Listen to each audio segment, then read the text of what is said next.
Hi, I'm Dr. Richard Norris from Leading Men Only. Welcome to Tuesday's Power Play. I thought I'd cover off a topic on really about how's your communication. I was delivering some workshops today on communication to people from a variety of business, and it's just imagining the challenge that we all face today with the amount of communication that's going on, or at least the amount of white noise, as I describe it, of all the communication messages, marketing messages that we receive a day. And it totals into the tens of thousands. And the challenge we have today communicating is that creates a lot of distractions for us.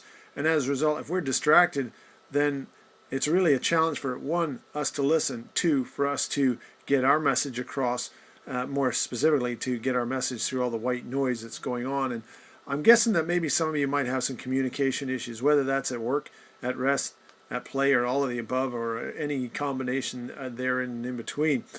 Because I'm guessing that, again, I was relating this in the workshop I was delivering today, and I'm sure we've all had an email that we've sent out, and it's been misinterpreted. I'm sure we've also had phone calls or made phone calls with people because we were dealing with a sensitive issue, but guess what?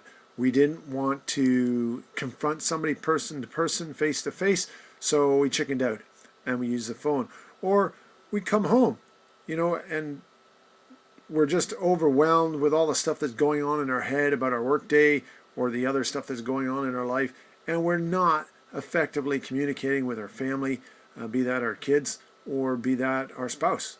And so for me, it's really understanding there's some subtle differences and just appreciating, taking stock and understanding, how well am I communicating? And maybe rather than just assuming you're doing a great job, is to ask those people who you really value the most is, how am I communicating?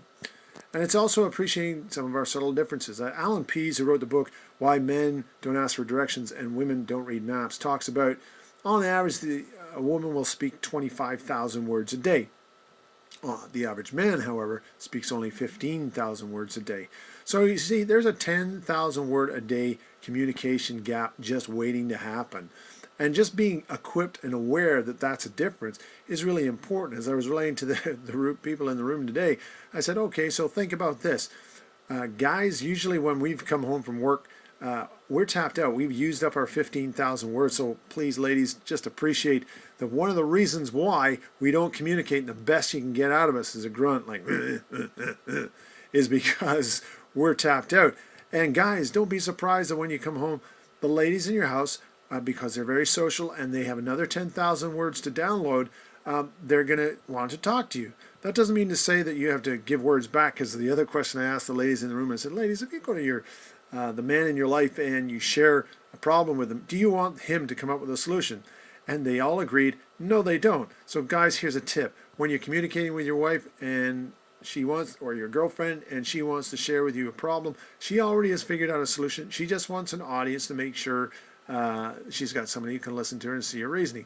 We don't need to say a word.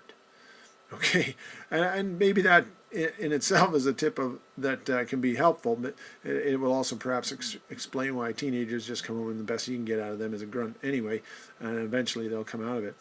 But I guess really the understanding and appreciation is, whether it's by email, whether it's on the phone, whether it's face-to-face, is to match your communication to the circumstances. Appreciate that, of the message you're communicating, only 7% is words, 38% is how you use your voice, and 55% is body language. You can say a lot. Guys, I'm sure your wife, your girlfriend can relay, or even your kids can relay a lot of information your way about how they're feeling, their state of mind, without actually having to use a word. And so realistically, we're crafted and taught how to use words well-ish, at least have a vocabulary, but how well we're using them with our voice, how well we're using them with our body language will determine what we are communicating and how. Because you can say the exact same sentence, but put an emphasis somewhere else on it, and it means totally different things. Hence, your emails being misinterpreted, or people not seeing your body language when you talk to them over the phone, so they might, again, misinterpret your message. So match your message to the circumstances that you're relaying. So I guess for yourself, from a power play perspective, is when it comes to you communicating, especially when you're communicating an important message, first, stop. Second, look. Make sure you're getting the right signals to say, yes, you can communicate. And third is listen, because communication is a two-way street. Nobody wants you to just do a one-way brain dump. And I suppose another 2 points to add on to that. 4 is come from a place of understanding. Seek first to understand before being understood. And then 5 is share your own experience, share your understanding, share the message that you have to impart. Because when you listen to somebody else, they're more likely to be open to listen to you. So hopefully that's been helpful today as your power play for the day. Other than that, please, if you haven't already done so, drop by leadingmenonly.com. And for those who haven't signed up for my newsletter, please do so, and I'll send you a free report, 3 costly mistakes most men make in leadership and how to fix them fast. And please also drop by facebook.com/Richard Norris Biz, because we've got lots of action and activity going on there. But other than that, thanks very much.